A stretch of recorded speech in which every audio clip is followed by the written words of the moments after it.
a Campfire Tales production. From the mind of Edgar Allan Poe, we have The Fall of the House of Usher. Welcome to Story Time. During the whole of a dull, dark, and soundless day in the autumn of the year, when the clouds hung oppressively low in the heavens, I had been passing alone on horseback through a singularly dreary tract of country, and at length found myself, as the shades of the evening drew on, within view of the melancholy house of Usher. I know not how it was, but with the first glimpse of the building, a sense of insufferable gloom pervaded my spirit. I say insufferable, for the feeling was unrelieved by any of that half-pleasurable, because poetic, sentiment with which the mind usually receives even the sternest natural images of the desolate or terrible. I looked upon the scene before me, upon the mere house and the simple landscape features of the domain, upon the bleak walls, upon the vacant eye-like windows, upon a few rank sedges, and upon a few white trunks of decayed trees, with an utter depression of soul which I can compare to no earthly sensation more properly than to the after-dream of the reveller upon opium. The bitter lapse into everyday life, the hideous dropping off of the veil, there was iciness, a sinking, a sickening of the heart, an unredeemed dreariness of thought which no goading of the imagination could torture into aught of the sublime. What was it, I paused to think, what was it that so unnerved me in the contemplation of the house of Usher? It was a mystery all insoluble, nor could I grapple with the shadowy fancies that crowded upon me as I pondered. I was forced to fall back upon the unsatisfactory conclusion that while, beyond a doubt, there are combinations of very simple natural objects which have the power of thus affecting us, still, the analysis of this power lies among considerations beyond our depth. It was possible, I reflected, that a mere different arrangement of the particulars of the scene, of the details of the picture, would be sufficient to modify or perhaps to annihilate its capacity for sorrowful impression. Acting upon this idea, I reined my horse to the precipitous brink of a black and lurid tarn that lay in unruffled lustre by the dwelling, and gazed down, but with a shudder even more thrilling than before, upon the remodeled and inverted images of the grey sedge and the ghastly tree stems in the vacant and eye-like windows. Nevertheless, in this mansion of gloom I now proposed to myself a sojourn of some weeks. Its proprietor, Roderick Usher, had been one of my boon companions in boyhood, but many years had elapsed since our last meeting. A letter, however, had lately reached me in a distant part of the country. A letter from him, which, in its wildly inopportune nature, had admitted of no other than a personal reply. The MS gave evidence of nervous agitation. The writer spoke of acute bodily illness, of a mental disorder which oppressed him, and of an earnest desire to see me as his best and indeed his only personal friend, with a view of attempting, by the cheerfulness of my society, some alleviation of his malady. It was the manner in which all this and much more was said. It was the apparent heart that went with his request, which allowed me no room for hesitation, and I, accordingly, obeyed forthwith what I still considered a very singular summons. Although as boys we had been even intimate associates, yet I really knew little of my friend.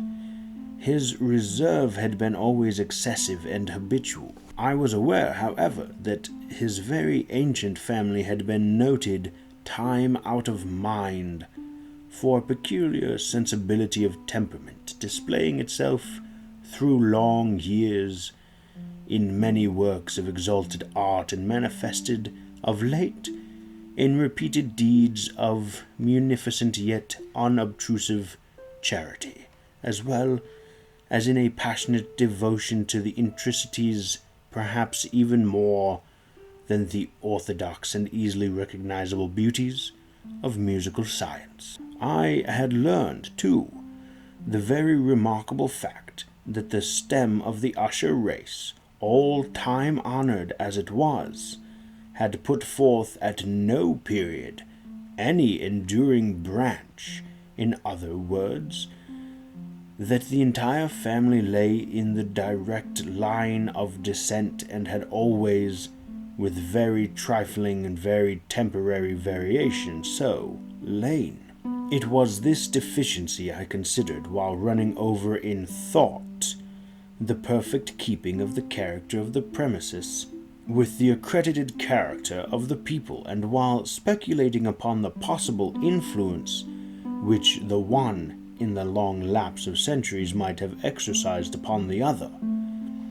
It was this deficiency, perhaps, of collateral issue and the consequent undividing transmission from sire to son to the patrimony with the name which had at length so identified the two as to merge the original title of the estate in the quaint and equivocal appellation of House of Usher, an appellation which seemed to include in the minds of the peasantry who used it both the family and the family mansion.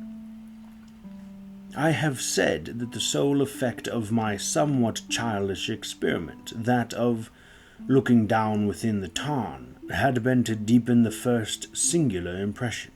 There can be no doubt that the consciousness of the rapid increase of my superstition, for why should I not to term it, served mainly to accelerate the increase itself. Such, I have long known, is the paradoxal law of all sentiments having terror as a basis, and it might have been for this reason only that when I again uplifted my eyes to the house itself from its image in the pool, there grew in my mind a strange fancy.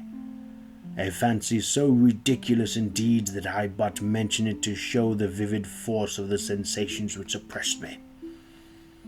I had so worked upon my imagination as really to believe that about the whole mansion and domain there hung an atmosphere peculiar to themselves and their immediate vicinity, an atmosphere which had no affinity with the air of heaven, but which had reeked up from the decayed trees and the grey wall and the silent tarn, a pestilent and mystic vapour, dull, sluggish, faintly discernible and leaden-hued, shaking off from my spirit what must have been a dream. I scanned more narrowly the real aspect of the building. Its principal feature seemed to be that of an excessive antiquity. The discoloration of ages had been great. Minute fungi overspread the whole exterior, hanging in a fine tangled webwork from the eaves. Yet all this was apart from an extraordinary dilapidation. No portion of the masonry had fallen, and there appeared to be a wild inconsistency between its still perfect adaptation of parts and the crumbling condition of the individual stones. In this there was much that reminded me of the spacious totality of old woodwork, which had rotted for long years in some neglected vault, with no disturbance from the breath of the external air. Beyond this indication of excessive decay, however, the fabric gave little token of instability. Perhaps the eye of a scrutinizing observer might have discovered a barely perceptible fissure, which extended from the roof of the building in front, made its way down the wall in a zigzag direction until it became lost in the sullen waters of the tarn. Noticing these things, I rode over a short causeway to the house. A servant in waiting took my horse, and I entered the Gothic archway of the hall. A valet of stealthy step thence conducted me in silence through many dark and intricate passages in my progress to the studio of his master. Much that I encountered on the way contributed, I know not how, to heighten the vague sentiments of which I have already spoken. While the objects around me, while the carvings of the ceilings, the sombre tapestries of the walls, the ebon blackness of the floors, and the phantasmagoric armorial trophies which rattled as I strode were but matters to which, or to such as which, I had been accustomed from my infancy. While I hesitated not to acknowledge how familiar was all this, I still wondered to find how unfamiliar were the fancies which ordinary images were stirring up. On one of the staircases I met the physician of the family. His countenance, I thought, wore a mingled expression of low cunning and perplexity. He accosted me with trepidation and passed on. The valet now threw open a door and ushered me into the presence of his master. The room in which I found myself was very large and lofty. The windows were long, narrow, and pointed at so vast a distance from the black oaken floor as to be altogether inaccessible from within. Feeble gleams of encrimsoned light made their way through the trestled panes and served to render sufficiently distinct the more prominent objects around. The eye, however, struggled in vain to reach the remoter angles of the chamber or the recesses of the vaulted and fretted ceiling.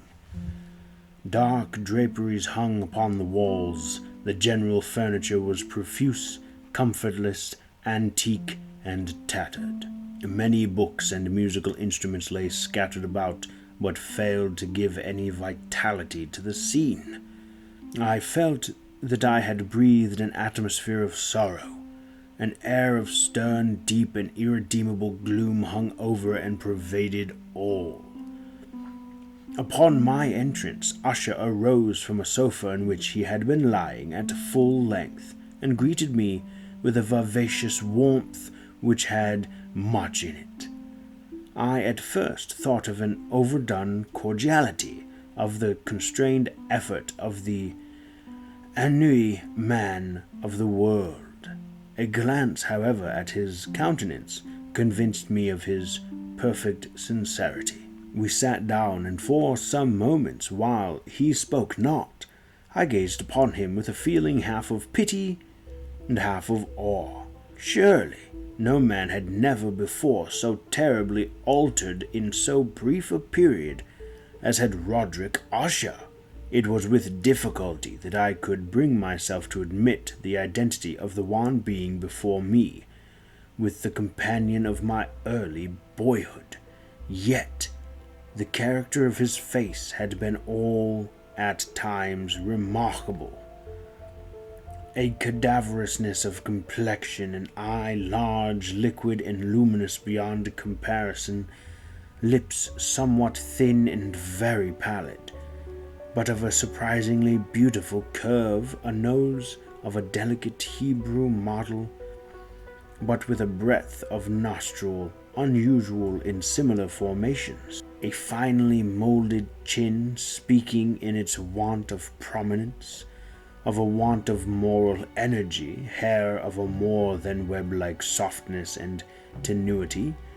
These features, with an inordinate expansion above the regions of the temple, made up altogether a countenance not easily to be forgotten. And now, in the mere exaggeration of the prevailing character of these features and of the expression they were wont to convey, lay so much of change that I doubted to whom I spoke. The now ghastly pallor of the skin and the now miraculous luster of the eye, above all, startled and even awed me. The silken hair, too, had been suffered to grow all unheeded, and as in its wild gossamer texture.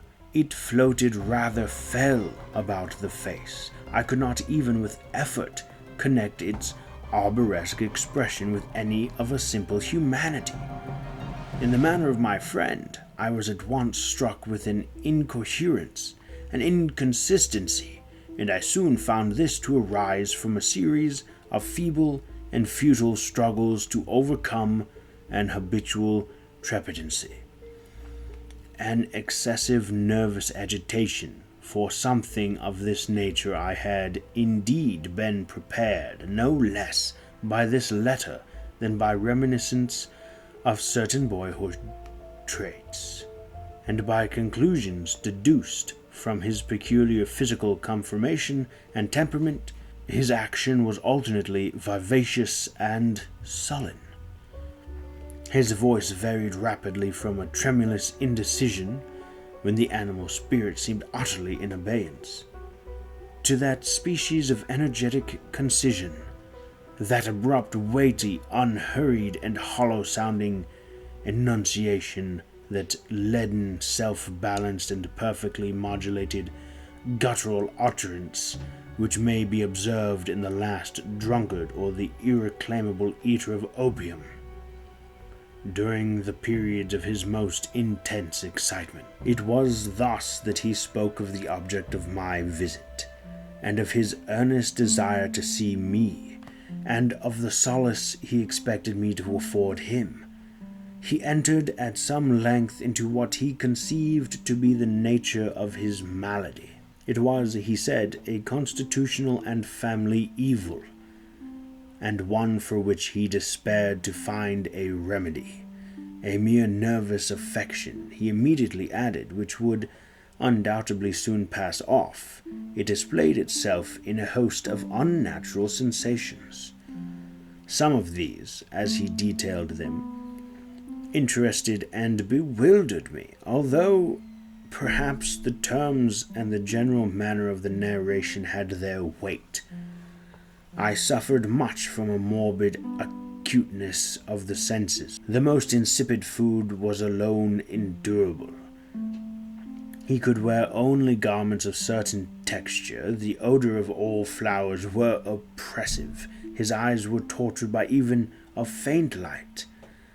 And there were but peculiar sounds, and these from stringed instruments which did not inspire him with horror. To an anomalous species of terror, I found him a bounden slave. I must perish in this deplorable folly. Thus, and not otherwise shall I be lost. I dread the events of the future, not in themselves, but in their result. I shudder at the thought of any, even the most trivial incident, which may operate upon this intolerable agitation of soul. I have, indeed, no abhorrence of danger except in its absolute effect. In terror, in this unnerved, in this pitiable condition, I feel that the period will sooner or later arrive when I must abandon life and reason together in some struggle with the grim phantasm, fear. I learned, moreover, at intervals and through broken and equivocal hints, another singular feature of his mental condition. He was enchained by certain superstitious impressions in regard to the dwelling which he tenanted, and whence, for many years, he had never ventured forth. In regard to an influence whose superstitious force was conveyed in terms too shadowy here to be restated, an influence which some peculiarities in the mere form and substance of his family mansion had by dint of long sufferance, he said, obtained over his spirit, an effect which the physique of the grey walls and turrets, and of the dim tarn into which they all looked down, had at length brought about upon the morale of his existence.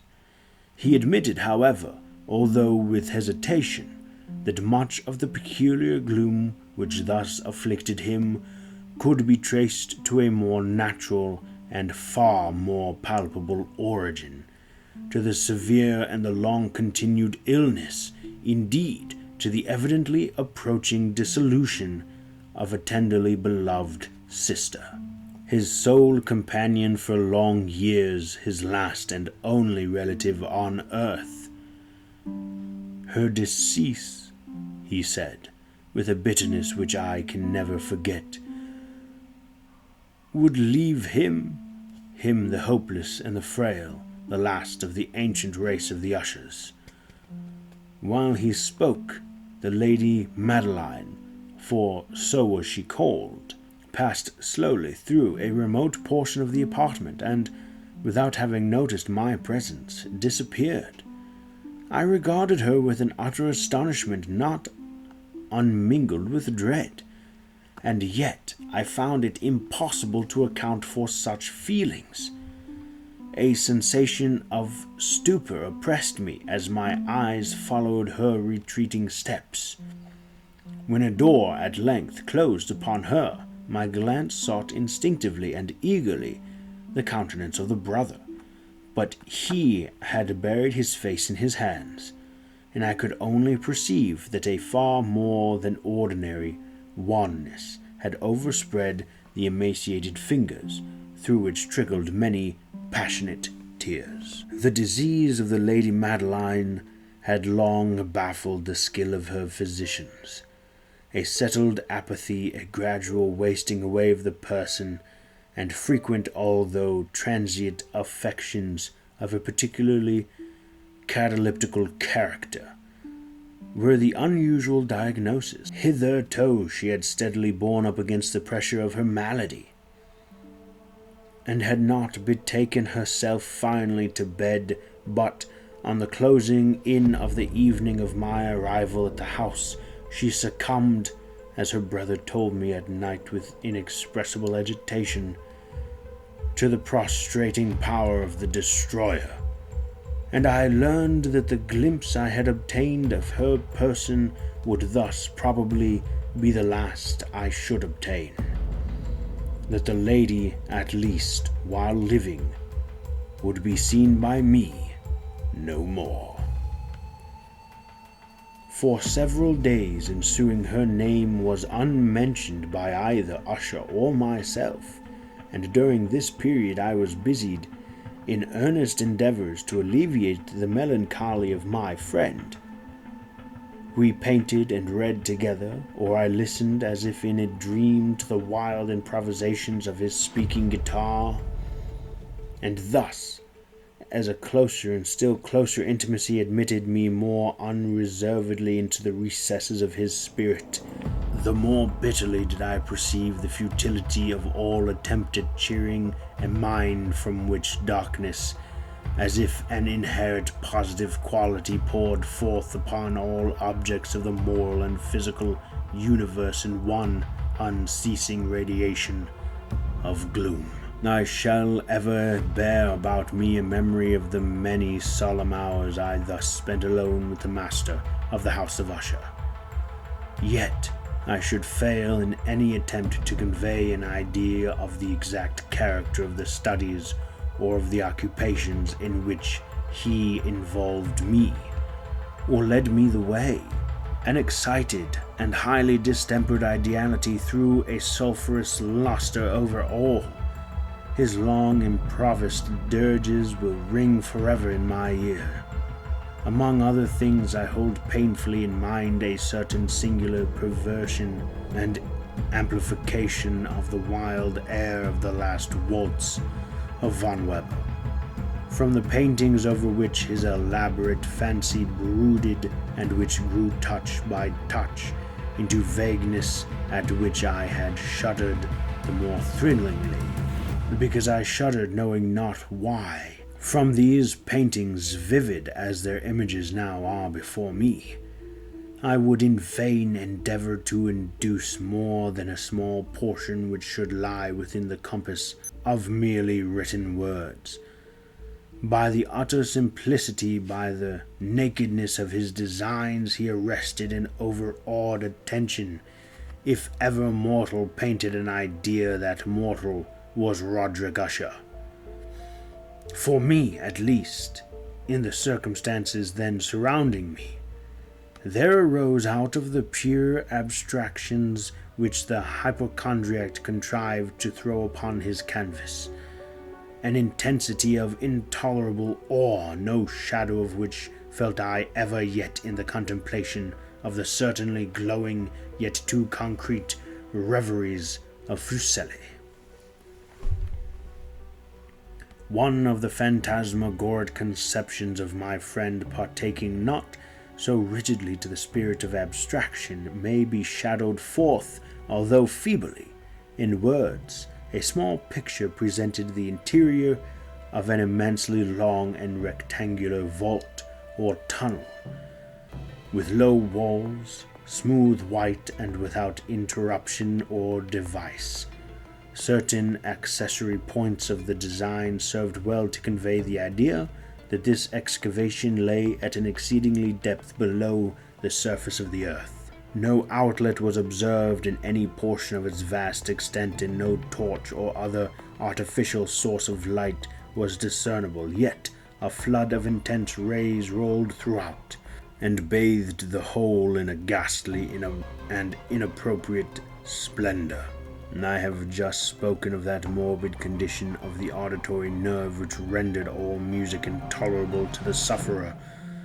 With the exception of certain effects of stringed instruments, it was, perhaps, the narrow limits to which he thus confined himself upon the guitar, which gave birth, in great measure, to the fantastic character of his performances. But the fervid facility of his impromptus could not be so accounted for. They must have been and were in the notes, as well as in the words of his wild fantasies, for he not unfrequently accompanied himself with rhymed verbal improvisations. The result of that intense mental collectedness and concentrations to which I have previously alluded, as observable only in particular moments of the highest artificial excitement, the words of one of those rhapsodies I have easily remembered. I was perhaps the more forcibly impressed with it, because in the under or mystic current of its meaning I fancied that I perceived, and for the first time, a full consciousness on the part of Usher, of the tottering of his lofty reason upon her throne. The verses, which were entitled "The Haunted Palace," ran very nearly, if not accurately, thus: "In the greenest of our valleys, by good angels tenanted, once a fair and stately palace, radiant palace, reared its head in the monarch of thought's dominion. It stood there. Never seraph spread a pinion over fabric half so fair. Banners yellow, glorious, golden, on its roof did float and flow. This, all this, was in the olden time long ago, and every gentle air that dallied in that sweet day along the ramparts plumed and pallid a winged odor went away. Wanderers in that happy valley through two luminous windows saw spirits moving musically to a lute's well-tuned law. Round about a throne were sitting Porphyrogene, in state his glory well befitting. The ruler of the realm was seen, and all with pearl and ruby glowing was the fair palace door. through which came flowing, flowing, flowing, a sparkling evermore, a troop of echoes whose sweet duty was but to sing, in voices of surpassing beauty, the wit and wisdom of their king. But evil things in robes of sorrow assailed the monarch's high estate. Ah, let us mourn, for never morrow shall dawn upon him desolate, and round about his home the glory that blushed and bloomed is but a dim remembered story of the old time entombed. And travellers now within that valley through the red-lightened windows see vast forms that move fantastically, do a discordant melody, while like a rapid ghastly river through the pale door a hideous throng rush out forever, and laugh but smile no more.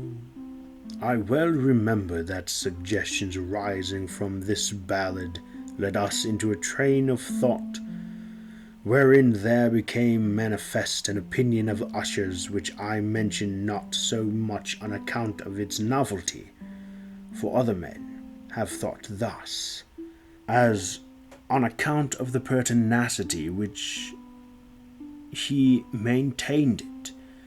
This opinion, in its general form, was that of the sentience of all vegetable things.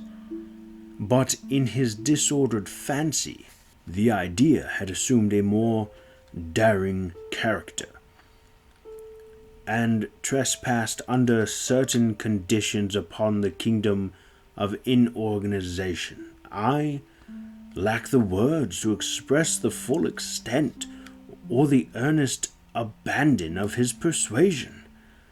The belief, however, was connected, as I have previously hinted, with the grey stones of the home of his forefathers.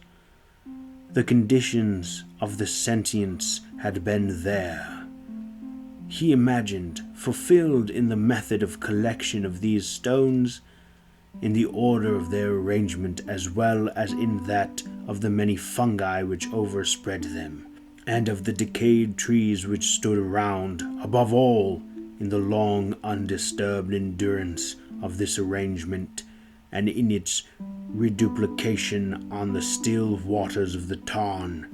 Its evidence, the evidence of the sentience, was to be seen, he said, and I here started as he spoke. In the gradual yet certain condensation of an atmosphere of their own about the waters and walls, the resolute was discoverable, he added, in that silent yet importunate and terrible influence which for centuries had moulded the destinies of his family, and which made him what I now saw him, what he was. Such opinions need no comment, and I will make none. Our books, the books which for years had formed no small portion of the mental existence of the invalid, were, as might be supposed, in strict keeping with this character of phantasm. We pored together over such works as the Vervrint et Choteuse of Gresset, the Belle Figure of Machiavelli, the Heaven and Hell of the Swedenborg, the Subterranean Voyage of the Nicholas Klim by Holberg, the Chiromancy of Robert Flood, and Jean d'Ingenine of de la Chambre, the Journey into Blue Distance of Tieck, and the City of the Sun of Cabanela.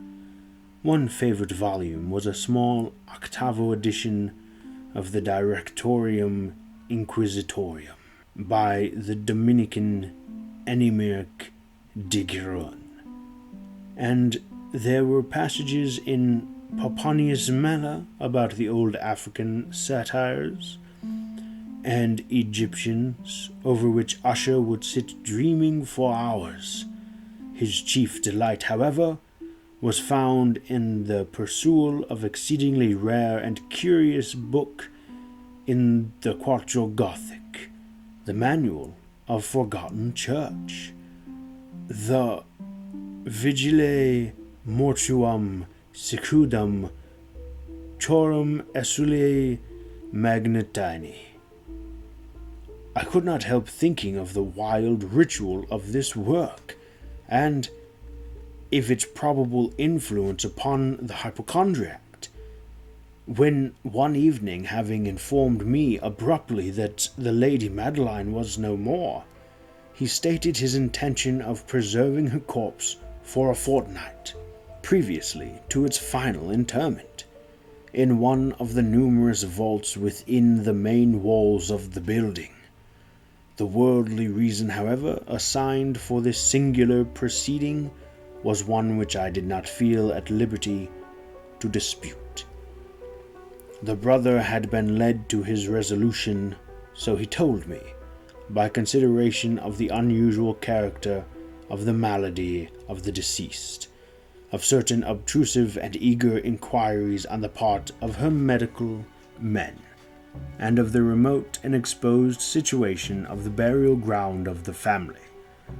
I will not deny that when I called to mind the sinister countenance of the person whom I met upon the staircase on the day of my arrival at the house, I had no desire to oppose what I regarded as at best but a harmless and by no means an unusual precaution. At the request of Usher, I personally aided him in the arrangements for the temporary entombment. The body having been encoffined, we two alone bore it to its rest. The vault in which we placed it, and which had been so long unopened that our torches, half smouldered in its oppressive atmosphere, gave us little opportunity for investigation, was small, damp, and entirely without means of admission for light. Lying at great depth immediately beneath that portion of the building in which was my own sleeping apartment, I had been used apparently in remote feudal times for the worst purpose of a donjon keep, and in later days as a place of deposit for powder or some other highly combustible substance, as a portion of its floor and the whole interior of a long archway through which we reached it were carefully sheathed with copper. The door of massive iron had been also similarly protected. Its immense weight caused an unusually sharp grating sound as it moved upon its hinges. Having deposited our mournful burden upon trestle within the region of horror, we partially turned aside and yet unscrewed lid of the coffin and looked upon the face of the tenant. A striking similitude between the brother and sister now first arrested my attention, and Usher, divining perhaps my thoughts, murmured out some few words from which I learned that the deceased and himself had been twins, and that sympathies of a scarcely intelligible nature had always existed between them. Our glances, however, rested not long upon the dead, for we could not regard her unawed. The disease which had thus entombed the lady in the maturity of youth had left an unusual in all maladies of a strictly cataleptical character, the mockery of a faint blush upon the bosom and the face, and that suspiciously lingering smile upon the lip which is so terrible in death. We replaced and screwed down the lid, and having secured the door of iron, made our way with toil into the scarcely less gloomy apartments of the upper portion of the house. And now, some days of bitter grief having elapsed, an observable change came over the features of the mental disorder of my friend. His ordinary manner had vanished. His ordinary occupations were neglected or forgotten. He roamed from chamber to chamber with hurried, unequal, and objectless step. The pallor of his countenance had assumed, if possible, a more ghastly hue, but the luminousness of his eye had utterly gone out. The once occasional huskiness of his tone was heard no more, and a tremulous quaver, as if of extreme terror, habitually characterized his utterance. There were times, indeed, when I thought his unceasingly agitated mind was laboring with some oppressive secret to divulge, which he struggled for the necessary courage. At times, again, I was obliged to resolve all into the mere inexplicable vagrancies of madness, for I beheld him gazing upon vacancy for long hours in an attitude of the profoundest attention, as if listening to some imaginary sound. It was no wonder that his condition terrified, that it infected me. I felt creeping upon me by slow yet certain degrees of wild influence of his own fantastic yet impressive superstitions. It was especially upon retiring to bed late in the night of the 7th or 8th day after the placing of the Lady Madeline within the dungeon that I experienced the full power of such feelings. Sleep came not near my couch. While the hours waned and waned away, I struggled to reason off the nervousness which had dominion over me. I endeavored to believe that much, if not all, of what I felt was due to the bewildering influence of the gloomy furniture of the room, of the dark and tattered draperies which, tortured into motion by the breath of a rising tempest, swayed fitfully to and fro upon the walls and rustled uneasily about the decorations of the bed. But my efforts were fruitless. An irrepressible tremor gradually pervaded my frame, and at length there sat upon my very heart an incubus of utterly causeless alarm. Shaking this off with a gasp and a struggle, I uplifted myself upon the pillow, and peering earnestly within the intense darkness of the chamber, hearkened. I know not why, except that an instinctive spirit prompted me to certain low and indefinite sounds which came through the pauses of the storm at long intervals I knew not whence.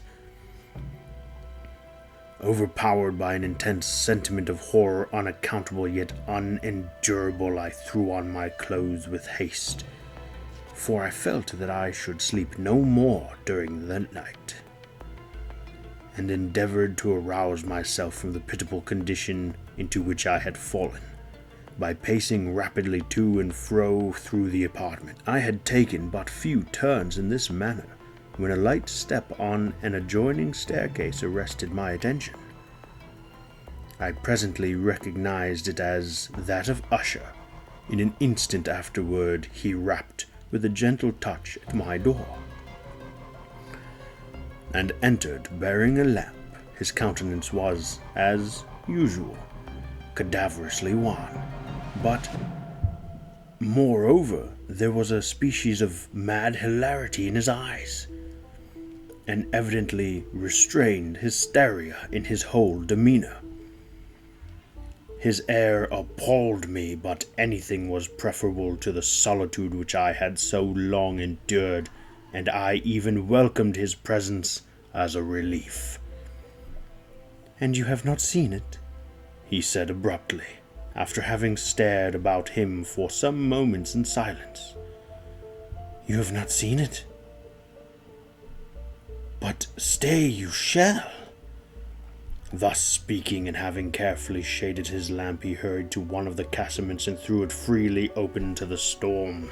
The impetuous fury of the entering gusts nearly lifted us from our feet. It was indeed a tempestuous yet sternly beautiful night, and one wildly singular in its terror and its beauty. A whirlwind had apparently collected its force in our vicinity, for there were frequent and violent alterations in this direction of the wind, and the exceeding density of the clouds, which hung so low as to press upon the turrets of the house, did not prevent our perceiving the lifelike velocity with which they flew careening from all points against each other without passing away into the distance.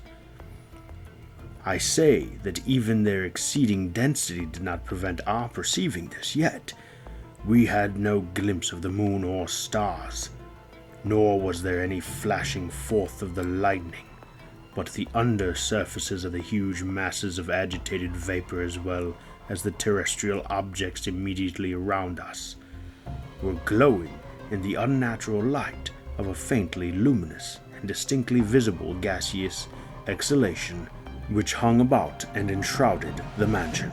"You must not! You shall not behold this!" said I, shudderingly, to Usher, as I led him with a gentle violence from the window to a seat. "These appearances which bewilder you are merely electrical phenomena, not uncommon. Or it may be they have their ghastly origin in the rank miasma of the tarn.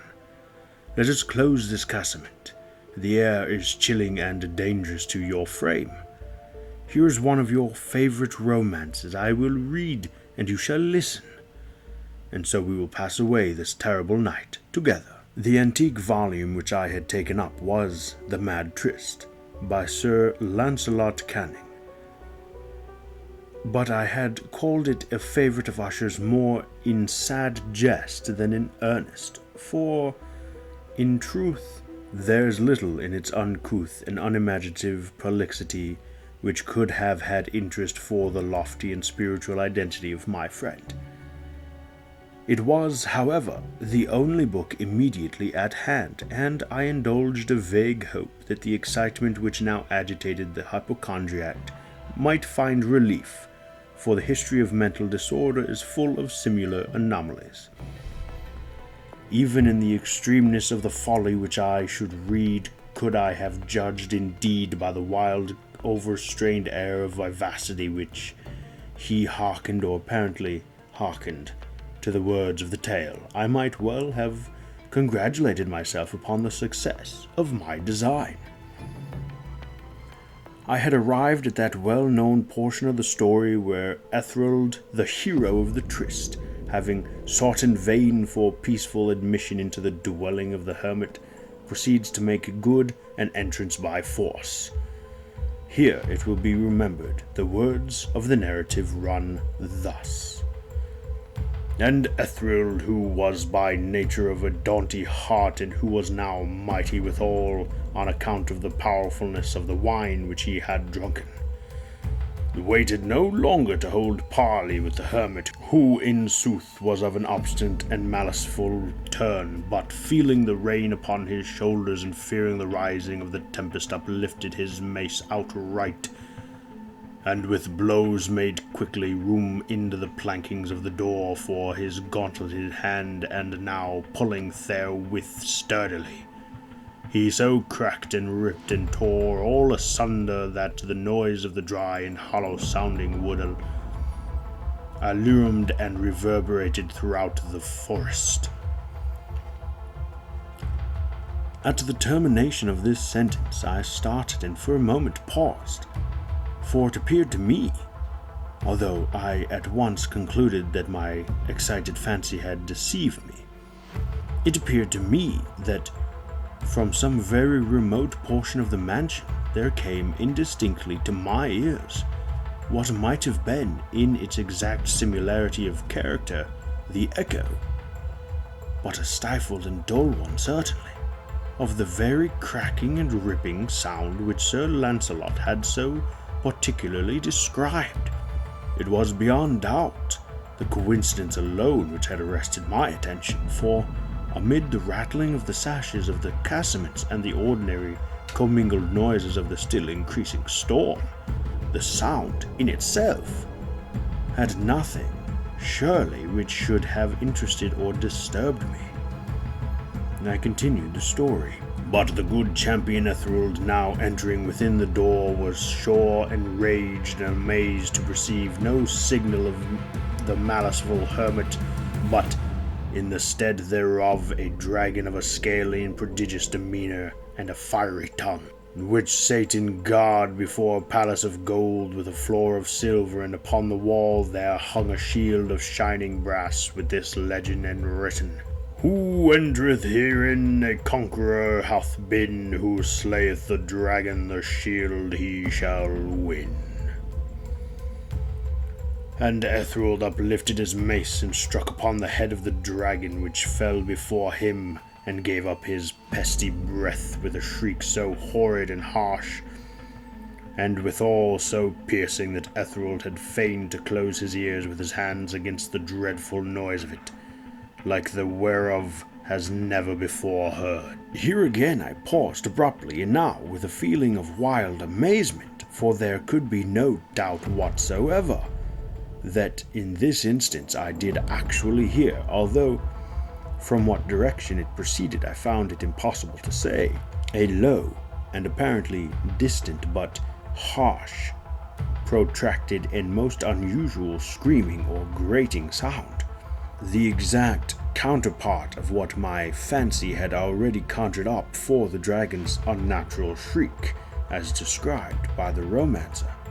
Oppressed, as I certainly was, upon the occurrence of this second and most extraordinary coincidence, by 1,000 conflicting sensations in which wonder and extreme terror were predominant, I still retained sufficient presence of mind to avoid exciting, by any observation, the sensitive nervousness of my companion. I was by no means certain that he had noticed the sounds in question, although, assuredly, a strange alteration had, during the last few minutes, taken place in his demeanour. From a position fronting my own, he had gradually brought round his chair so as to sit with his face to the door of the chamber, and thus I could but partially perceive his features, although I saw that his lips trembled as if he were murmuring inaudibly. His head had dropped upon his breast, yet I knew that he was not asleep, from the wide and rigid opening of the eyes as I caught a glance of its profile. The motion of his body, too, was at variance with this idea, for he rocked from side to side with a gentle, yet constant and uniform sway. Having rapidly taken notice of all this, I resumed the narrative of Sir Lancelot, which thus proceeded. And now the champion, having escaped from the terrible fury of the dragon, bethinking himself of the brazen shield, and for the breaking up of the enchantment which was upon it, removed the carcass from out of the way before him, and approached valorously over the silver pavement of the castle to where the shield was upon the wall, which in sooth tarried not for his full coming, but fell down at his feet upon the silver floor with a mighty great and terrible ringing sound. No sooner had these syllables passed my lips than, as if a shield of brass has indeed at that moment fallen heavily upon the floor of silver, I became aware of a distinct, hollow, metallic, and clangorous, yet apparently muffled reverberation, completely unnerved. I leapt to my feet, but the measured rocking movement of Usher was undisturbed. I rushed to the chair in which he sat. His eyes were bent fixedly before him, and throughout his whole countenance there reigned a stony rigidity. But as I placed my hand upon his shoulder, there came a strong shudder over his whole person. A sickly smile quavered about his lips, and I saw that he spoke in a low, hurried, and gibbering murmur, as if unconscious of my presence. Bending closely over him, I at length drank in the hideous import of his words.